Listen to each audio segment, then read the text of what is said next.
Hello everyone, and welcome to another episode of Armored Warfare Basics. Today we are going to talk about AFVs, Armored Fighting Vehicles.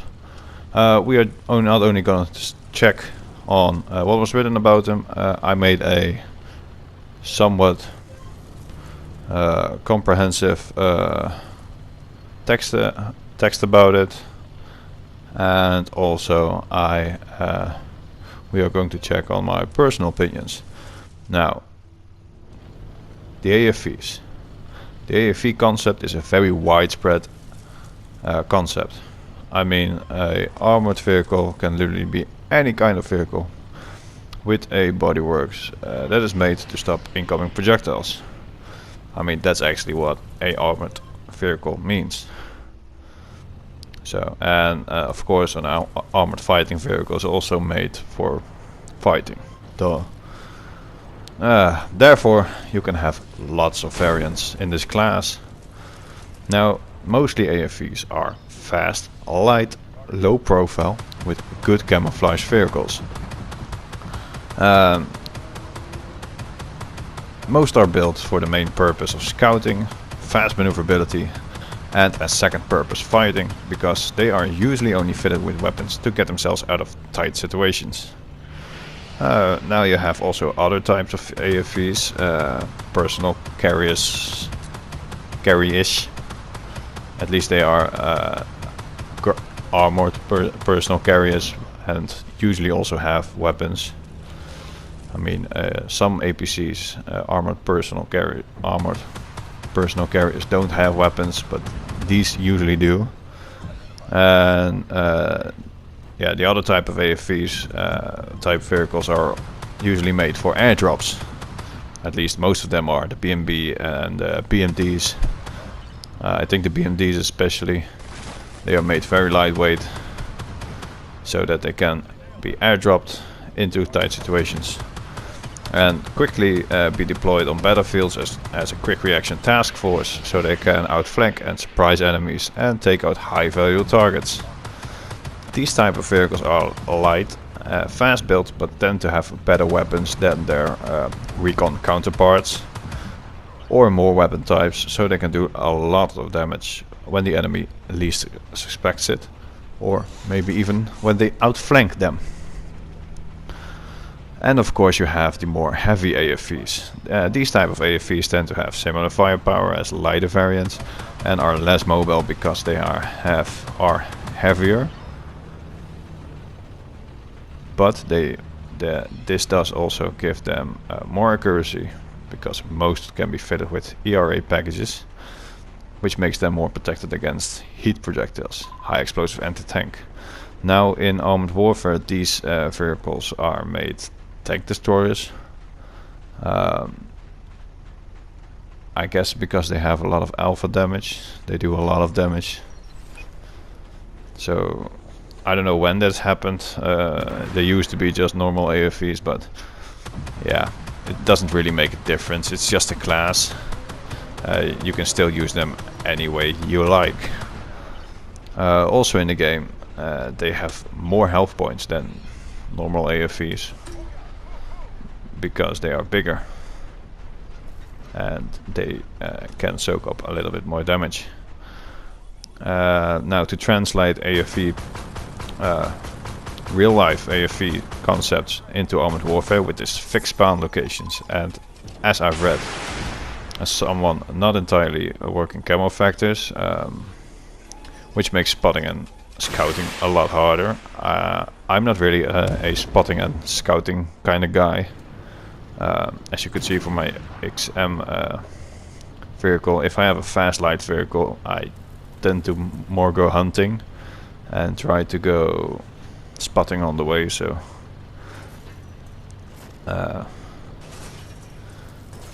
you get, yeah, basically the class AFVs.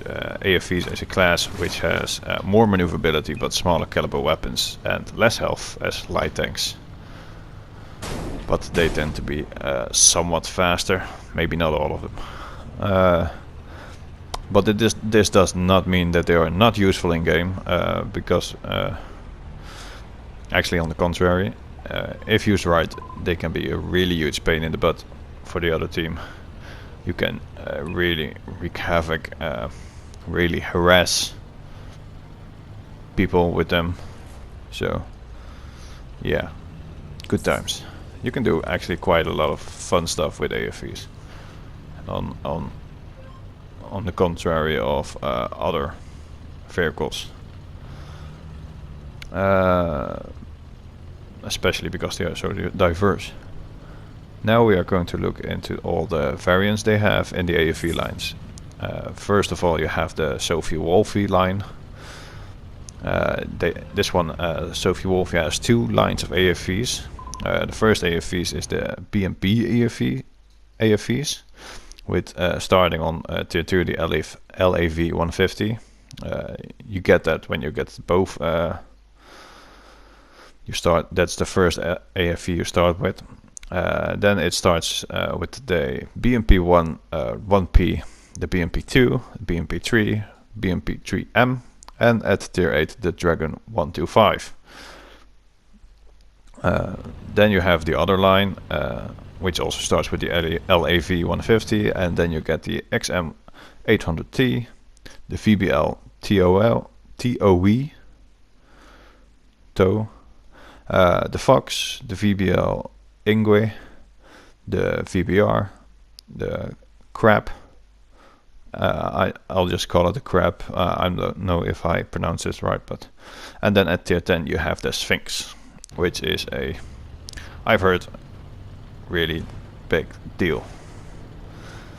If you spend some time with a few tank destroyers, you can also get the Warrior 7 and the M2A3 Bradley. Especially about the Bradley, I've heard and seen quite a few good things.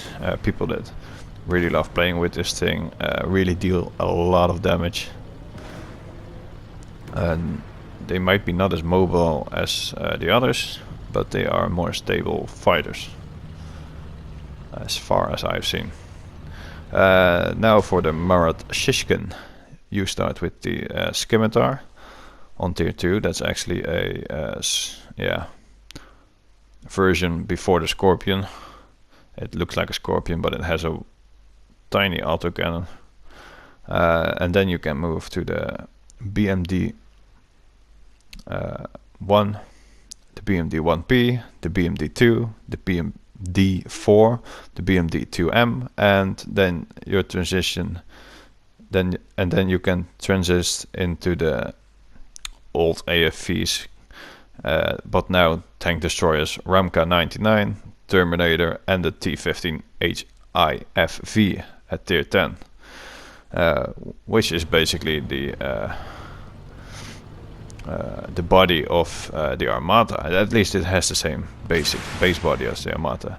And last of all, you have the Zhang Fang, and he has one AFV, and that's the OT65AV Hydra, which is a really weird vehicle. I have it myself. I think it's rather strange with the big cannon on top. For me, it looks like an old, what do you call it? An old cannon from a colonistic time. So yeah, it's really weird one. But if you know how to play with it, it can be pretty fun. There are currently no premium AFVs to buy in the tech trees from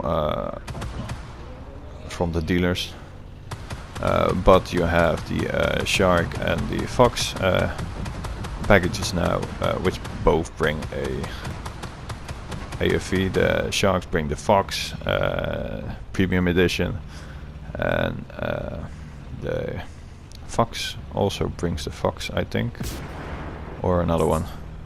I'm not sure. I'll have to see into that. I'll maybe add it later. Wait, I'll go check it right now, if you have a second.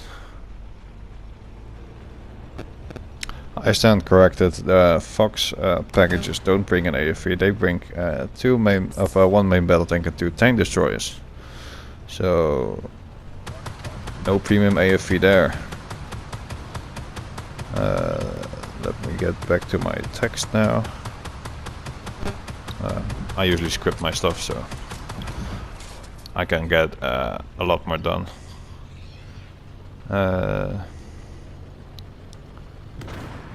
So yeah, that's the only premium AFV you can get. It's still in the shop if you want. I do not really like the Fox myself. I tried it for the 3 days I had it, and yeah, it has this small cartridge in its autocannon. So now as for weapons,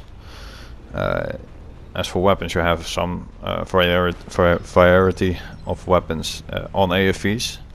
First of all, you have the autocannons, which are great for fighting on the move, and you can really bring a lot of pain and a lot of butt hurt to the opposite team. Yeah, the biggest strong point of autocannons is firing on the move. That way you can do a lot of damage, outflank them, take their weak spots, even get behind them as much as possible. So that's good. Then you have the normal caliber weapons. These are usually no big guns, so don't waste them on the front armor of MBTs, because there's usually no way that you're gonna penetrate with them. However, if you know weak spots, side flanking, or even maybe even the back, you can really do penetrate them and do some damage there, as well as shooting softer targets. So you really need to think smart about who you attack as a AFV with the normal cannon. I usually use high explosive anti-tank because that does the most damage when it penetrates. It doesn't always penetrate, but yeah, shooting high explosive doesn't get me anywhere, especially not when I have to fight sometimes a MBT. Now after this you also have ATGMs, anti-tank guided missiles, and these really pack a punch. These are used for the real damage. You can use them to guide to MBTs, especially side flanking, soft spots, hell, even the back. It really does a lot of damage. Yeah, you usually are not happy as a MBT when you are being bombarded with missiles, with ATGMs. The only backdraw there is that you have to fire them when standing still. You have to guide them. Yeah, you don't have to stand still when firing them. You can also fire them on the move, but it's a lot harder to guide them, especially when you have to go longer ranges.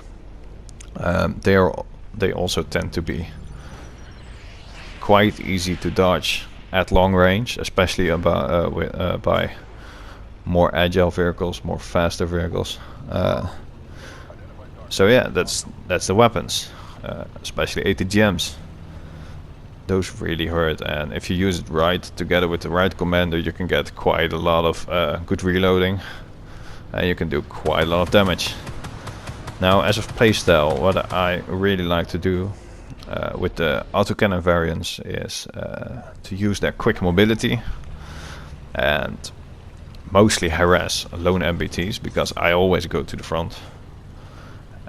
But I also like to hunt down tank destroyers with these vehicles, and as soon as I can get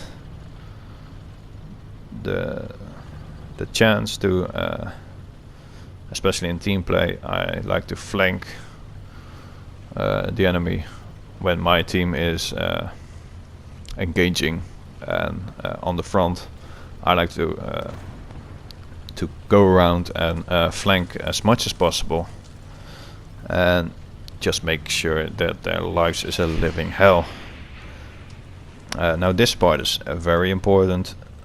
Do do not try to camp and take a firing position like MBTs sometimes do, like tank destroyers sometimes do, usually do. Don't try to stay in one spot. Try to move around as much as possible. Don't try to trade shots, because that's a very bad idea. You don't have a lot of health. You don't have a lot of armor. So yeah, those things tend to you tend to get out of armor, out of health very quickly. So you don't want to trade shots, because you'll be an easy target, and make sure you use your mobility and you really get your money's worth. Sometimes I see online like people like, I can't play with my AFV because I'm spotting and I'm being spotted and they just shoot me, blah blah blah. Make sure that you move around. Now as for the cannons and the ATGMs versions, the BMT I use, I tend to stick a bit more towards my teammates, stick on the same line a little bit, give as much fire support as possible. I don't really try to get the attention, because that's the MBT job. And if I get the chance, I try to flank around, and also I try to yeah, do as much as possible damage as I can. The best thing is the ATGMs and the cannon has a different reload time, so you can easily switch between them and really bump out your projectiles and pump out a lot of damage. But I do not tend to stick on the same place, only if I get pinned down, of course, but also then I try to use cover as much as possible.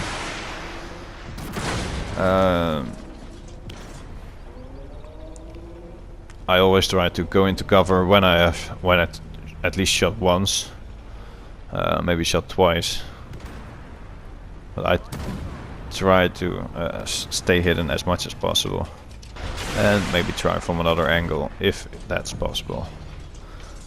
At least these are the playstyles I mostly prefer with this class. I may not be very far with this progression. I'm only at the PMD 1P as now. As you can see here, I'm at the BMD 1, and I also have the XM 800T, so I'm not that far in the line, but I really intend to go all the way, because I really like it. I really want the Terminator, I really want the Sphinx, the Ramka 99, I want them all. I really want to play with them too. Now I hope this has helped you guys to understand this class a bit more, and maybe even inspire to try them out. If I've forgotten about some important aspect of this class, or you have a different opinion about how to use this class, please leave a comment down below. If you liked this video, maybe leave a like, maybe even subscribe if you want to see more in the future, because more is going to come in the future. I also do other games, of course. I just try to do the games that I really like to play. And thank you all for sticking around, especially this far in the video. And I'll see you guys in the next video. Now, bye bye, howdo, thank you, and goodbye.